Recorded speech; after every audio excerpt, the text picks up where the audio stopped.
आज की कहानी का शीर्षक है पगडंडी, जिसके लेखक हैं कमलाकांत वर्मा जी। तो आइए शुरू करते हैं कहानी पगडंडी।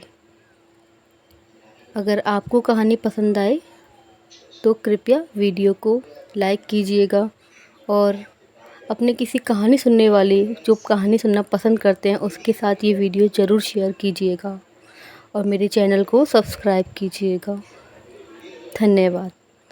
आइए शुरू करते हैं पगडंडी। तब मैं ऐसी नहीं थी। लोग समझते हैं मैं सदा ही ऐसी ही हूँ, मोटी चौड़ी भारी भरकम, क्षितिज की परिधि को चीर कर अनंत को शांत बनाती, संसार के एक सिरे से लेकर दूसरे सिरे तक लेटी हुई। एक पुराना इतिहास है, कोई क्या जाने। तब मैं ना तो इतनी लंबी थी, न इतनी चौड़ी, न चेहरे पर ईंटों की सुर्खी की ललाई थी, न शरीर पर कंकड़ों के गहने। मेरे दाएं बाएं वृक्षों की जो ये कतारें देख रहे हो, वो भी नहीं थी। न फुटपाथ था, न बिजली के खंभे, अप्सराओं की सी सजी न ये दुकानें थीं, न अंगूठी के नगीने की तरह ये पार्क। तब मैं एक छोटी सी पगडंडी थी, दुबली पतली सुकुमार नटखट। कब से मैं हूँ इसकी तो याद नहीं आती, किंतु ऐसा जान पड़ता है कि अमराई के इस पार की कोई तरुणी नदी से जल लाने के लिए उस पार गई होगी। जैसे किसी छोटी सी नगण्य घटना के बाद किसी प्रथा का जन्म हो जाता है और उसके बाद फिर एक धर्म भी निकल पड़ता है, उसी तरह एक तरुणी के जल भर लाने के बाद गांव की सारी तरुणियां घड़े से जल लेकर भटकती इठलाती एक ही पथ से आती रही होंगी और फिर वहीं से मेरे जीवन की कहानी बह निकली। मेरे अतीत के आकाश के दो तारे अब भी मेरे जीवन के सोनेपन की अंधियारी में झलमला रहे हैं। यूँ तो सारी अमराई, सारा गांव मेरे परिचितों से भरा था, किंतु घनिष्ठता थी केवल दो जनों से, एक बटदादा और दूसरा था रामी का कुआं। बटदादा अमराई के सभी वृक्षों में बूढ़े थे और सभी उन्हें श्रद्धा और आदर से बटदादा कहा करते थे। थे तो वे वृद्ध, लेकिन उनका हृदय बालकों से भी सरल और युवकों से भी सरस था। वे अमराई के कुलपति थे। उनमें तपस्वियों का तेज भी था और गृहस्थों की कोमलता भी। उनकी सघन छाया के नीचे लेटकर बीते हुए युगों की वेदना और आहत से भरी कहानियाँ सुनना, रिमझिम रिमझिम वर्षा में उनकी टहनियों में लुढ़कर बैठ पक्षियों की सरस बरसाती का मज़ा लूटना, आज भी याद करके मैं बेहाल हो उठती हूँ। ठीक उन्हीं से सटा हुआ रामी का कुआं था, पक्का, ठोस, सजल, स्वच्छ, गंभीर, उदार।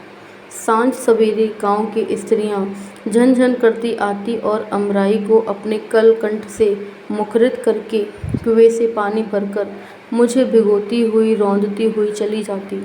मेरी चढ़ती हुई जवानी का आदि भी इन्हीं से होता है, मध्य भी इन्हीं से और अंत भी इन्हीं से। भूलने की चेष्टा करने पर भी क्या कभी मैं इन्हें भूल सकती हूँ? मनुष्य के जीवन का इतिहास प्रायः अपने सगों से नहीं, परायों से बनता है।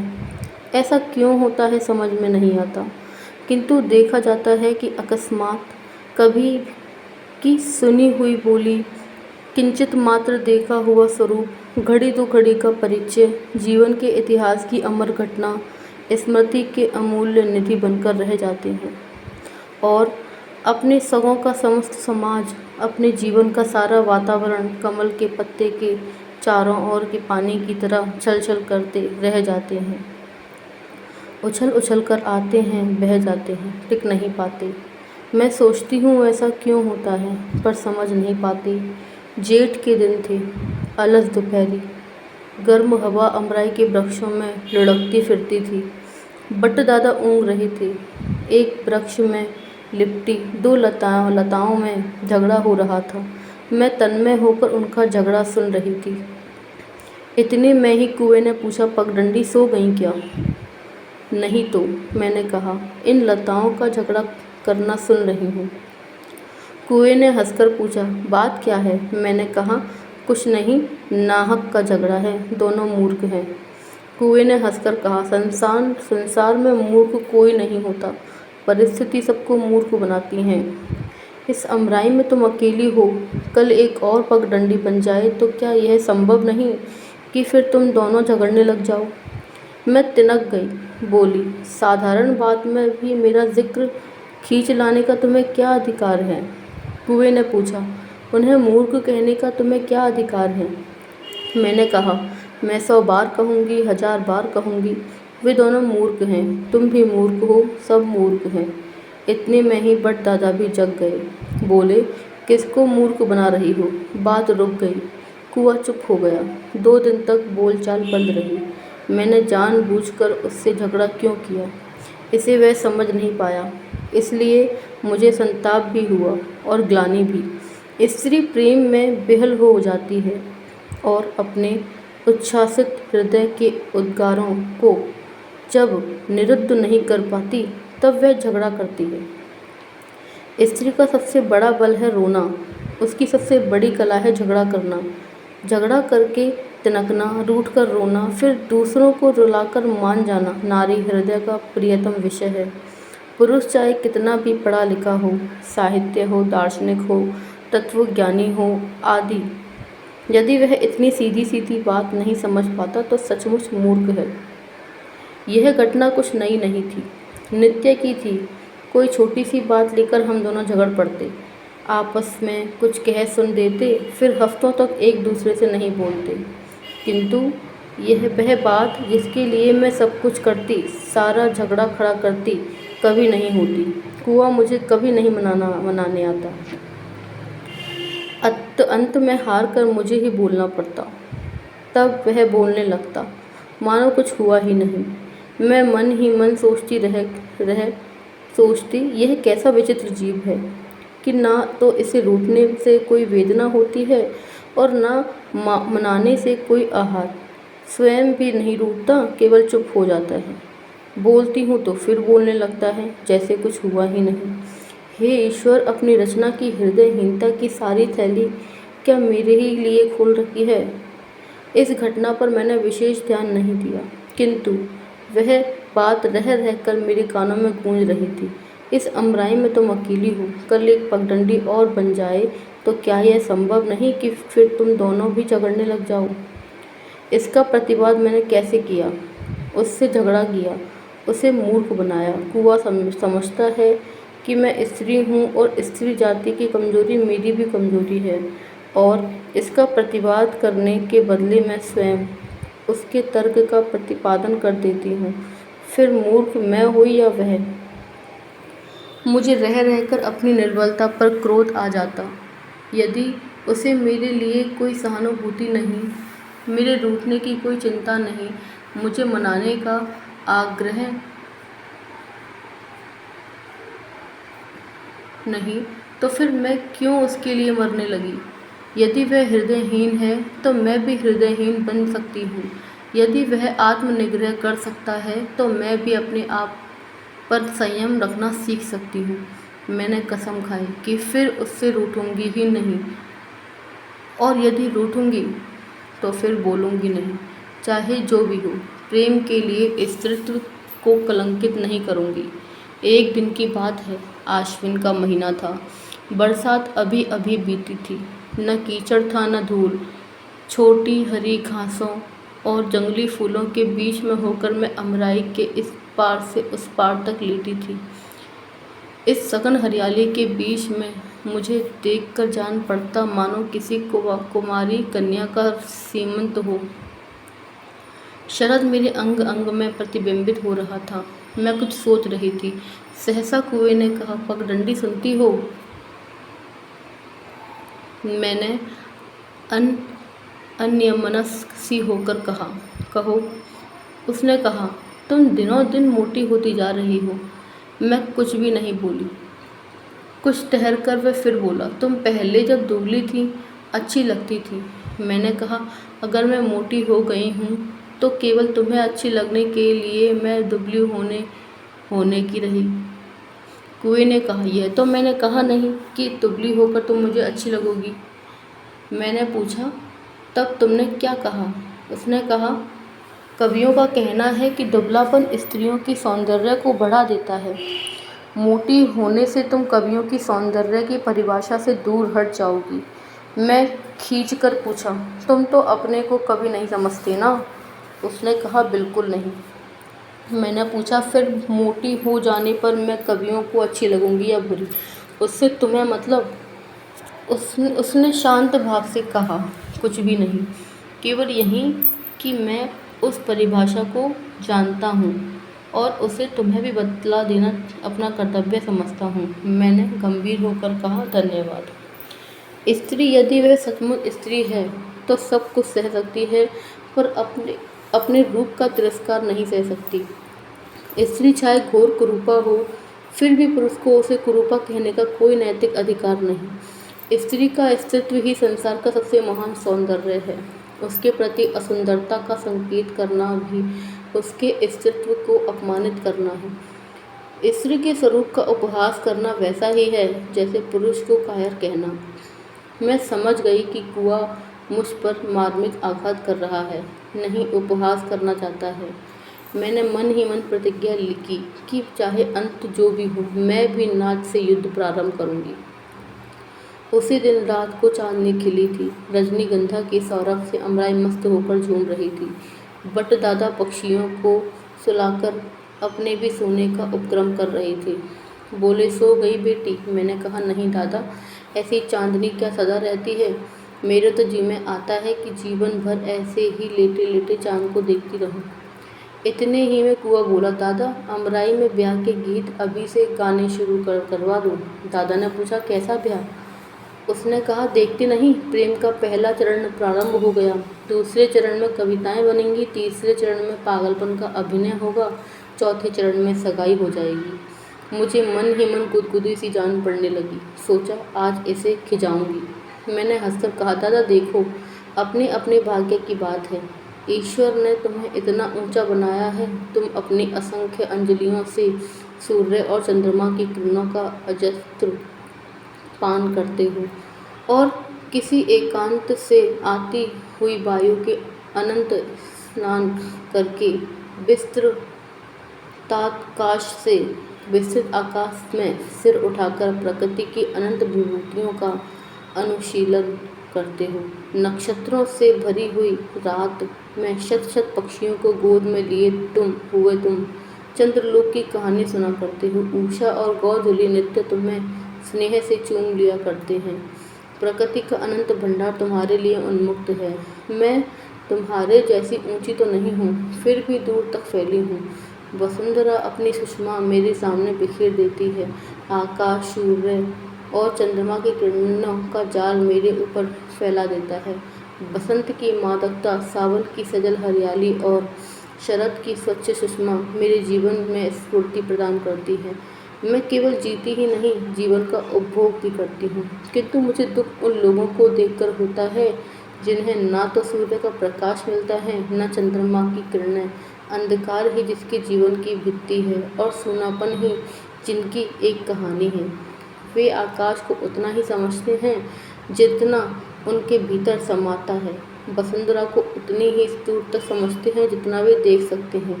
दादा, उनका अस्तित्व कैसा दयनीय है, तुमने कभी सोचा है? दादा कुछ नहीं बोले, शायद सो गए थे। लेकिन कुआ बोला, सुन रहे हो दादा, पगडंडी कितना सच कह रही है। ऐसे लोगों से अधिक दयनीय जीवन किसका होगा? कुछ दिन पहले मैं भी यही सोचा करता था, किंतु मुझे जान पड़ा कि संसार में और भी अधिक दयनीय जीवन हो सकता है।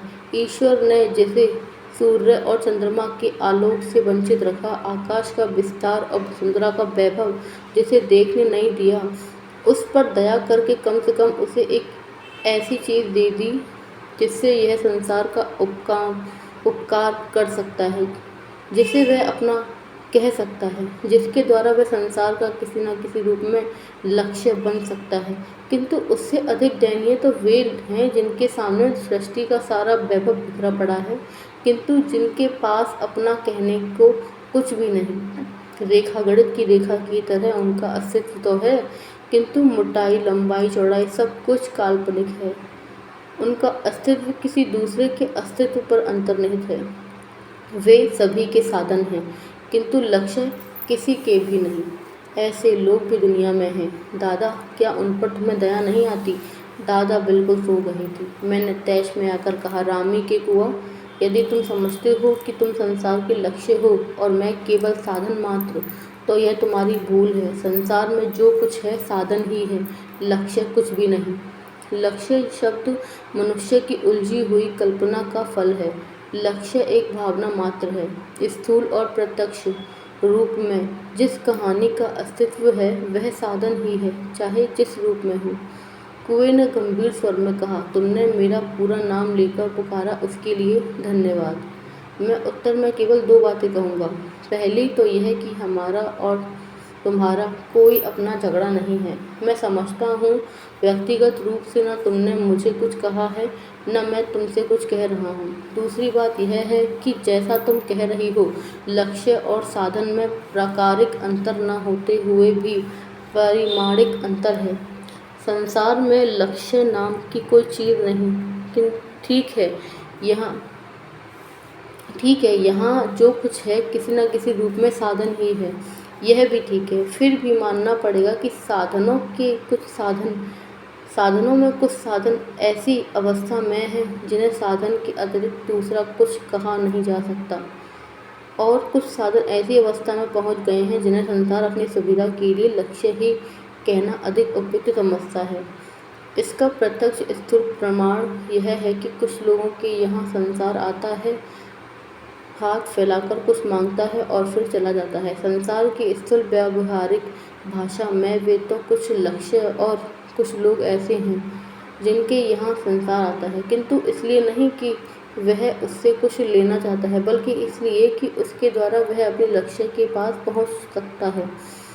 तुम्हारी सूक्ष्म दार्शनिक भाषा में ऐसे लोग हुए साधन, समझी? मैं कुछ कहना ही चाहती थी कि उसने रोक दिया। कहा, देखो, तुम्हारी चांदनी डूब गई। अब तो सो सकती हो या नहीं? कुछ दिन और बीते, फिर मैंने प्रेम की आग पर आत्माभिमान की राख पड़ने लगी। मेरे प्रेम की आग पर आत्माभिमान की राख पड़ने लगी। कुआं संसार का लक्ष्य है, मैं केवल एक साधन हूँ।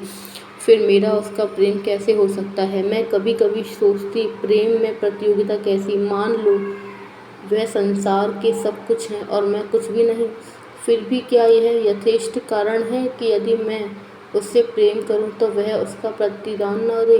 कुआं अपने सांसारिक महत्व के गर्व में चूर है। वह समझता है कि उसके सामने मैं इतनी तुच्छ हूँ कि मुझसे प्रेम करना तो दूर रहा, भर मुँह बोलना भी पाप है। वह मुझसे घृणा करता है, मेरा उपहास करता है, बात बात में मुझे नीचा दिखाता है। बर्बर पुरुष जाति। मैं दिनों दिन उससे दूर हटने की चेष्टा करने लगी। उसके सामीप्य में मेरा दम घुटने लगा। वह महत्वशाली है, संसार उसके सामने भिखारी बनकर आता है और मेरा तो कोई अस्तित्व ही नहीं, किसी लक्ष्य तक पहुँचने का एक साधन मात्र हूँ। मेरी उसकी क्या तुलना? सांझ सवेरे गांव की स्त्रियाँ आती और पानी भर ले जाती। अलस दोपहरी में पथिक अमराई के विश्राम करने के लिए आते और कुएं के पानी में सत्तू सान कर खाते, फिर थोड़ी देर वृक्षों के नीचे लेटकर अपनी राह चले जाते। गांव के छोटे छोटे लड़के अमराई में आकर फल तोड़ते, कुएं से पानी खींचते और फिर फल खाकर मुंह हाथ धोकर चले जाते। जहाँ देखो उसी की चर्चा, उसी की बात। मैं अपनी नगण्यता पर मन ही मन कुढ़कर जली सी जाती। मुझे जान पड़ता मानो संसार मेरा उपहास कर रहा है, आकाश मेरा तिरस्कार कर रहा है, पृथ्वी मेरी अवहेलना कर रही है। मेरा अस्तित्व रेखागणित की रेखाओं और बिंदुओं का अस्तित्व है। मैं सबकी हूँ पर मेरा कोई नहीं। मैं भी अपने नहीं, केवल संसार को किसी लक्ष्य तक पहुँचाने के लिए साधन सी बनकर जी रही हूँ। मुझे यहाँ से हटना ही पड़ेगा, चाहे जहाँ भी जाऊँ। जाऊँगी जरूर। हृदय की शांति की खोज में बन बन भटकूँगी। वसुंधरा के एक छोर से लेकर दूसरे छोर के अनंत विस्तार को छान डालूँगी। यहीं कहीं शांति नहीं मिली तो किसी मरुभूमि की विशाल सैकत राशि में जाकर विलीन हो जाऊंगी या किसी विनज विजन पर्वतमाला की अंधेरी गुफा में जाकर सो जाऊंगी, फिर भी यहाँ ना रहूंगी। वहाँ से मैं हटने का उपक्रम करने लगी। आधी रात थी, चांदनी और अंधकार अमराई के वृक्षों के नीचे गाढ़ा लिंगन में बंधे सो रहे थे। मुझे उस रात की सारी बातें अब भी याद हैं, मानो अभी कल की ही हो। मैं अपने अतीत जीवन की कितनी ही छोटी छोटी स्मृतियां सहेज रही थी। इतने में कुएं ने पुकारा, पगडंडी। निश्चित के सूनेपन में उसकी आवाज़ गूंज उठी। मैं चौंक पड़ी। इतने दिनों के बाद आज कुआं मुझे पुकार रहा है। मेरा कौतूहल उमड़ने लगा। मैंने कहा, क्या है? कुआं थोड़ी देर चुप रहा, फिर पुकारा, पगडंडी। शायद उसने मेरा बोलना सुना ही नहीं। मुझे आश्चर्य होने लगा। क्या आज कोई अभिनय होगा? मैंने स्वयं संयम स्वर से कहा, क्या है? कुआं बोला, पगडंडी, मैं तुम्हें एक बात पूछना चाहता हूँ। मैंने कहा, पूछो। वह बोला, शायद तुम यहाँ से कहीं जा रही हो। उस समय बिजली भी गिर पड़ती तो मुझे इतना आश्चर्य ना होता। इसे कैसे मालूम हुआ? यदि मान लूँ कि किसी तरह मालूम भी हो गया तो फिर इसे क्या मतलब? मैं क्षण भर में ही न जाने क्या क्या सोच गई। कितने ही भावों से मेरा हृदय उथल पुथल हो उठा, किंतु मेरा सारा आवेग रोककर उदासीन स्वर में कहा, हाँ। कुआं थोड़ी देर चुप रहा, फिर बोला, तुम इस अमराई से जा रही हो? अच्छा है, मैं बहुत प्रसन्न हूँ। मैं कुछ उत्तर देने जा रही थी, तब तक उसने रोक लिया। ठहरो, मेरी बात सुन लो। जब तुम पहले पहल यहाँ आई थी, तब जितना प्रसन्न मैं हुआ उतना और कोई नहीं। आज जब तुम यहाँ से जा रही हो, तब भी जितनी खुशी मुझे हो रही है उतनी और किसी को नहीं। तुम इसका कारण जानती हो? मैं कुछ नहीं बोली। वह कहने लगा, मैं तुम्हें किसी दिन कहने वाला ही था। तुमने स्वयं जाने का निश्चय कर लिया, यह और भी अच्छा हुआ। मैं अन्यमनस्क सी कहा, संसार में जो कुछ होता है अच्छा होता है। कुआं बोला, पगडंडी, तुम यहाँ से जा रही हो, संभावना यही है कि फिर तुम कभी लौट कर नहीं आओगी। तुम्हारे जाने के पहले मैं तुम्हें अपने हृदय की एक बात, एक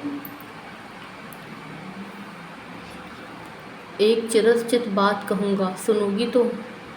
मेरे हृदय में उस समय दो धाराएं बह रही थी, एक संशय की, दूसरी विस्मय की।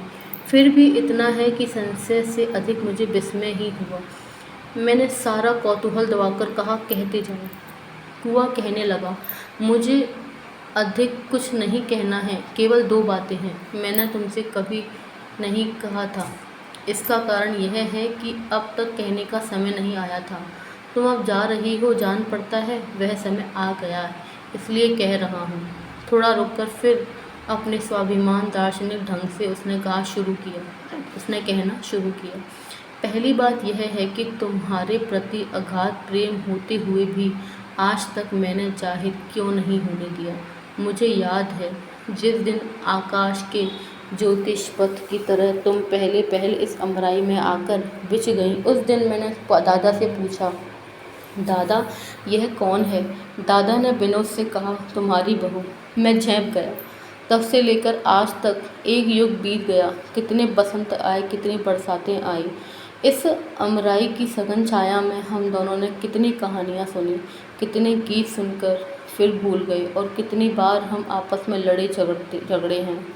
इस अतीत जीवन की छोटी से छोटी घटना भी मेरे स्मृति पट पर अमर रेखा बनकर खिंच गई है और उन टेढ़ी मेढ़ी रेखाओं को जोड़कर जो अक्षर बनते हैं उसका एकमात्र अर्थ यही निकलता है कि इस अमराई में छोटी पतली सी जो एक पगडंडी है, उस पगडंडी के सूने उपेक्षित जीवन का जो निष्कर्ष है वह किसी एक युग या एक देश का नहीं, विश्व भर के अनंत काल के लिए आलोक स्तंभ बन सकता है। वह ना रहे, किंतु उसकी कृपा युग युग तक कल्पना लोक के विस्तृताकाश में अस्तित्व का आदर्श बन आकाश दीप सी झिलमिलाती रहेगी। किंतु इतना होते हुए भी आज तक मैंने तुमसे कभी कुछ कहा क्यों नहीं? इतना ही नहीं, मैंने अब तक तुम्हारे प्रति केवल उदासीनता और कठोरता के भाव ही प्रकाशित किए। नीरस उपेक्षा, आलोचनात्मक विनोद। इसके अतिरिक्त तो मुझे याद नहीं मैं और भी तुम्हें कुछ दे सका हूँ या नहीं। किंतु क्यों? केवल एक ही कारण था वाग्दंडी। मैं तुम्हें जानता था, तुम्हारे हृदय को अच्छी तरह पहचानता था। मैं तुम्हारे जीवन का दार्शनिक अध्ययन कर रहा था। मैं जानता था संसार के कल्याण के किस अभिप्राय को लेकर तुम्हारे जीवन का निर्माण हुआ है। मैं जानता था किस लक्ष्य को लेकर विश्व की रचनात्मक शक्ति ने तुम्हें स्वर्ग से लाकर इस अमराई की घासों और पत्ती की सेज पर सुला दिया है। मैं यह भी जानता था कि तुम्हारे अवतरण का जो अंतर्निहित अभिप्राय है, वह किस पथ पर चलकर तुम अधिक से अधिक प्राप्त कर सकती हो। जिस महान उद्देश्य को लेकर तुम जन्मी हो, उसे मैं जानता हूँ। इच्छा रहते हुए भी मैं तुम्हारी कोई सहायता नहीं कर सकता, किंतु हाँ, एक बात कर सकता हूँ। गायक अपनी तान को आरोह अवरोह के बीच में नचाता हुआ ले जाकर सम पर बिठा देता है। सुनने वाले उसे सहायता नहीं दे सकते, फिर भी अंत में सम पर एक बार सिर हिला देते हैं। तान लौटकर घर आ गई, सबका सिर हिल गया। पगडंडी, अपने जीवन के उच्चादर्श को तुम्हें अकेले ही निभाना पड़ेगा। मैं केवल इतना ही कह सकूँगा कि जिस दिन तुम्हारे जीवन की तान लौटकर घर आ जाएगी, उस दिन उस संगीत में अपने को बहाकर सिर हिला दूँगा। तुम्हारे जीवन संगीत में सम पर अपने को न्यौछावर कर दूँगा। बस प्रेम से स्वर्ग मिलता है, किंतु उससे भी ऊंचा, उससे भी पवित्र एक स्थान है। उसका वही पथ है जिस पर तुम जा रही हो। सेवा। प्रेम सभी कर सकते हैं, किंतु सेवा सभी नहीं कर सकते। प्रेम करना संसार का स्वभाव है, किंतु सेवा एक साधना है। प्रेम हृदय की सारी कोमल भावनाओं का आंकुचन है, सेवा उसका प्रसार है। प्रेम में स्वयं लक्ष्य बनकर अपना कोई लक्ष्य बनाना पड़ता है। सेवा में अपने को संसार का साधन बनाकर संसार को अपनी साधनाओं के तपोभूमि बना देना पड़ता है। प्रेम यज्ञ है और सेवा तपस्या। प्रेम में प्रेमिक मिलता है और सेवा से ईश्वर। जन्म से लेकर आज तक तुम सेवा के पथ पर ही रही हो और अब भी उत्तरोत्तर उसी पर आगे बढ़ती जा रही हो। तुम्हारे मार्ग में जो सबसे बड़ा विघ्न बनकर खड़ा हो रहा है, वह है प्रेम। प्रेम मनुष्यत्व के और सेवा देवत्व। प्रेम मनुष्यत्व है और सेवा देवत्व। तुम्हारी आत्मा स्वर्गीय होते हुए भी तुम्हारा शरीर भौतिक है। आत्मा और शरीर का द्वंद्व संसार की अमर कहानी है। बसंत जब अपना मधु कलश पृथ्वी पर उड़ेल देता है, वर्षा जब वन वन में हरियाली बिखरा देती है, शरद के शुभ्राभ भूखंड जब आकाश में तैरने लगते हैं, तब आत्मा की साधनाओं में शरीर छोटे छोटे सपने छींट देता है। सामवेद की मधुर गंभीर ध्वनि में मेघमल्लार की मस्तानी ताने भींग जाती हैं। सोमरस के कादम्ब की बूंदें चू पड़ती हैं। कैलाश में बसंत आ जाता है। यह पुरानी कथा है, यह बहुत पुरानी कथा है। युग युगांतर से यही होता आया है और यही होता रहेगा। फिर भी सभी इसे भूल जाते हैं। आंखें झप जाती है तपस्या के शुभ्र प्रत्युष में। अनुराग की अरुण ऊषा छिटक पड़ती है। साधना की बर्फ गलने लगती है। लगन की आग मंझाने लगती है। हृदय की एकांतता में किसी की छाया घुस पड़ती है। जागृति में अंगड़ाई भर जाती है। स्वप्नों में मादकता भीन जाती है और जब आंखें खुलती हैं तब कुछ नहीं रहता। फिर से नई कहानी शुरू होती है, नई यात्रा होती है, नया प्रस्थान होता है। इसी तरह यह संसार चलता है। आत्मा के ऊपर शरीर का सबसे बड़ा प्रभाव है संशय। जब संसार में सभी किसी न किसी से प्रेम करते हैं, सभी का कोई ना कोई एक अपना है। जब किसी से प्रेम करना, किसी के प्रेम का पात्र बनना प्राणी मात्र का अधिकार है, तब फिर केवल मैं ही क्यों इससे वंचित रहूं? यह जीव की अमर समस्या है, शाश्वत प्रश्न है। किंतु सत्य क्या है? लोग यह समझते हैं कि बहुत कम चेष्टा करते हैं, जिसके पैर हैं वे ज़मीन पर चलते हैं, किंतु जिन्हें पंख मिले हैं यदि वे भी ज़मीन पर ही चलें तो यह उनकी शक्तियों का दुरुपयोग है। जिन्हें ईश्वर ने आकाश में उड़ने के लिए बनाया है, उनके लिए पृथ्वी पर चलना अपने महत्व की उपेक्षा करना है, अपने आप को भूलना है। प्रेम करने की योग्यता सब में है, किंतु सेवा करने की शक्ति किसी किसी को ही मिलती है। सेवा करने की योग्यता रखना दंड नहीं, ईश्वर का आशीर्वाद है। जिसे ईश्वर ने संसार में अकेला बनाया है, धन वैभव नहीं दिया है, सुख में प्रसन्न होने वाला और दुख में गले लगाकर रोने वाला साथी नहीं दिया है। संसार के शब्दों में जिसे उसने दुखिया बनाया है, उसके जीवन में उसने एक महान अभिप्राय भर दिया है। शक्ति का एक अमर स्रोत, बेचैनी की तड़फड़ाती हुई आंधी उसके अंतर में संजोकर रखती है। हो सकता है वह इसे ना समझे, शायद संसार भी इसे ना समझे, फिर भी वह नहीं है ऐसी बात नहीं। वह है, अवश्य है, केवल उसे समझने की। पगडंडी, तुम ईश्वर की उन्हीं रचनाओं में से एक हो। तुम्हारा निर्माण इसलिए नहीं हुआ है कि तुम एक की होकर रहो, एक के लिए जियो और एक के लिए मरो। नहीं, तुम पृथ्वी पर एक बहुत बड़ा उद्देश्य लेकर आई हो। जेठ की दहकती हुई लू में, भादों की अजस्त्र वर्षा में और शिशिर के तुषारपात में इसी तरह लेटी रहकर तुम्हें असंख्य मनुष्यों को घर से बाहर और बाहर से घर पहुंचाना पड़ेगा। सभ्यता के विस्तार के लिए, जीवन के सौख्य के लिए, संसार के कल्याण के लिए तुम्हें बड़ा से बड़ा त्याग करना पड़ेगा। तुम्हारा कोई नहीं इसलिए कि सभी तुम्हारे हैं। तुम किसी की नहीं हो इसलिए कि तुम सभी की हो।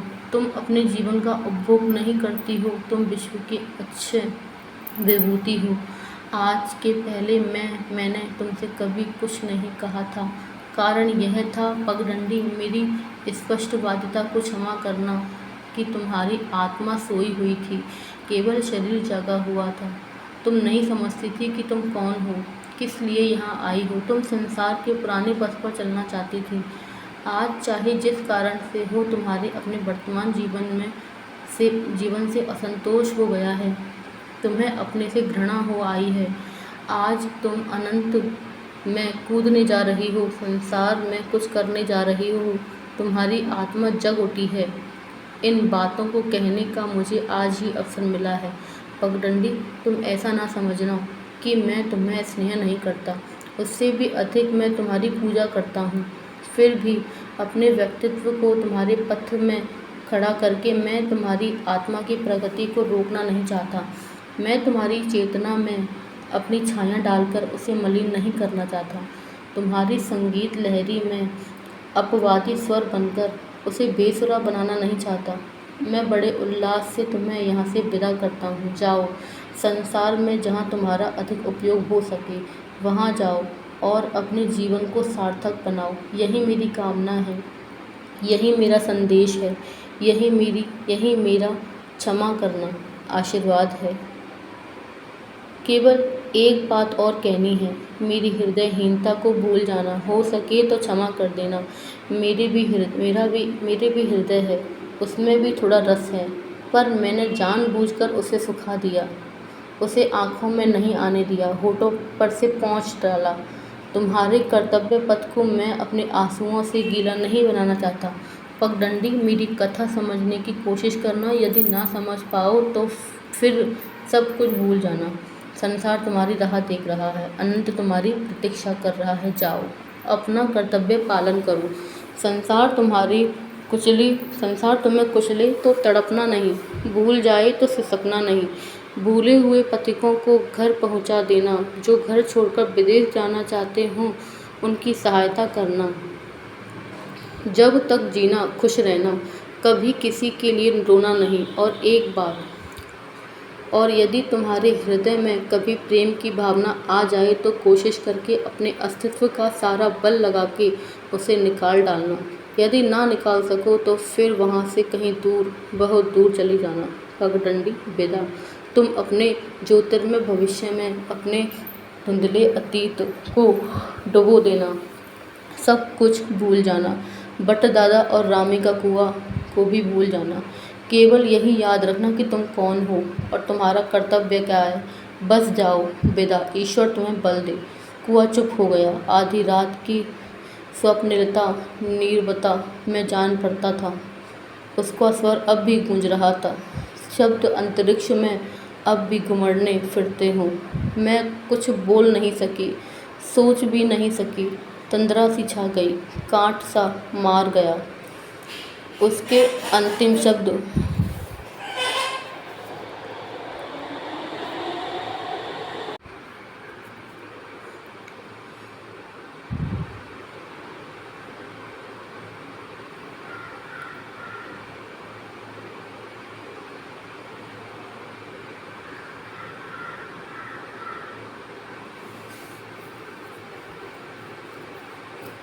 अर्धरात्रि के शून्य अंधकार में बिजली के अक्षरों में मानो चारों ओर लिखे हुए से उग रहे थे। बस जाओ बेदा, ईश्वर तुम्हें बल दे। ठीक ठीक याद नहीं आता कितने दिन हुए, फिर भी एक युग सा बीत गया। मेरी आंखों के सामने वह स्वरूप आज भी रह रहकर नाच उठता है।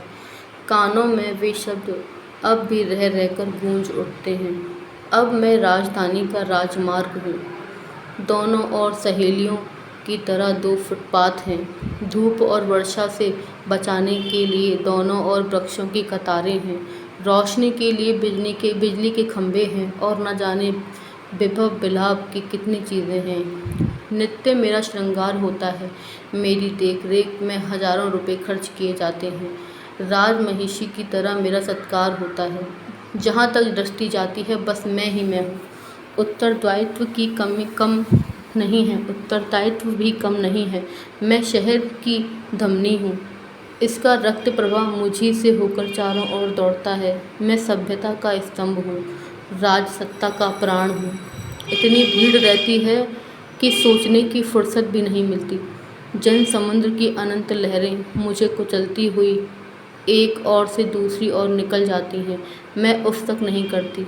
इतनी भीड़ में मुझे अपना कहने वाला एक भी नहीं। एक क्षण के लिए भी मेरा होने वाला कोई नहीं।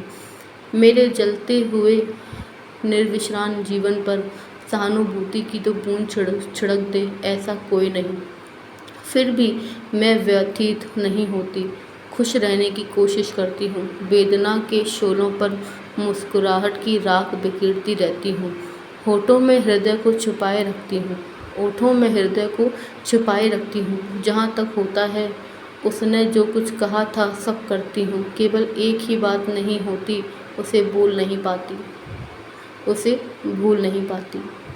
अमराई की छाया में घासों और पत्तों पर वह जीवन, पक्षियों के गाने, लताओं का झगड़ा, बड़दादा की कहानियाँ और क्या कहूँ। कितनी बातें हैं जो भुलाई नहीं जा सकती। मेरे जीवन संगीत की तान लौटकर सम पर आती है, आकर फिर लौट जाती है, पर किसी का सिर नहीं हिलता। यह पुराना इतिहास है, कोई क्या जाने। एक समय था जब मैं ऐसी नहीं थी। धन्यवाद। तो कैसी लगी दोस्तों आपको ये कहानी पगडंडी? अगर पसंद आई हो तो मेरे इस वीडियो को लाइक कीजिएगा, मेरे चैनल को सब्सक्राइब कीजिएगा। और अगर आपको कोई कहानी, अपनी कोई पसंदीदा कहानी मेरे इस यूट्यूब चैनल पर आपको सुननी है तो मुझे कमेंट में ज़रूर बताइएगा। मैं पूरी कोशिश करूँगी उसे अपने चैनल पर, अपने वीडियो में लाने की। धन्यवाद।